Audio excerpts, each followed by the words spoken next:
뜨면 눈부신 아침 햇살과 모닝콜로 너와 시작하는 하루, 마치 내 인생의 포커스가 지금에 맞춰진 걸까.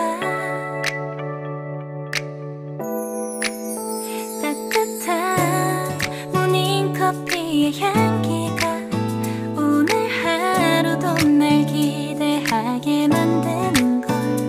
우리 오늘은 또 어떻게 지낼까.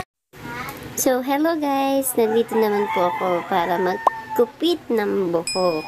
Dahil summer po ngayon, at imbis na ipapagupit ko po siya sa salon, dito na lang po siya sa bahay ko siya gugupitan. So, yan. Medyo nagmamagaling po tayo magkupit para mabilis siyang magupitan at madali lang po.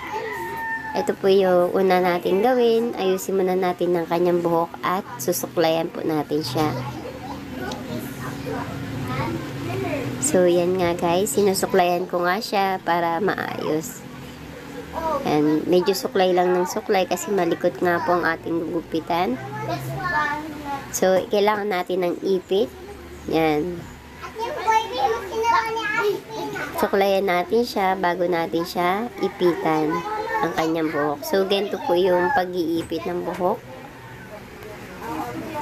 Ito po ay mabilisang gupit po at madali pong gawin. So, guys, sa mga nahihirapang maggupit ng buhok, ganito lang po yung mas madali. Yan. So, sinimulan ko na, guys, maggupit ng buhok. Yan, nala, sige. Medyo mapurol lang gunting, kaya ganyan po. Oh. Yan, guys. Yan, ganyan po. Oh. Ito na po yung kanya buhok. Ang haba po ng aking binawas. Kasi mainit nga po ang panahon. Mas maganda po yung maikli lang ang ating mga buhok. And so, titinan natin yung resulta, guys. O, diba, guys? Ganun lang po siya kadaling gupitan. Then, para medyo magpantay ng konti, so, itrim natin yung ilalim ng kanyang buhok. So, yan guys. Ititrim natin.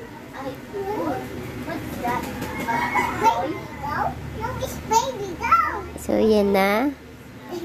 Hindi mo alam kung happy siya.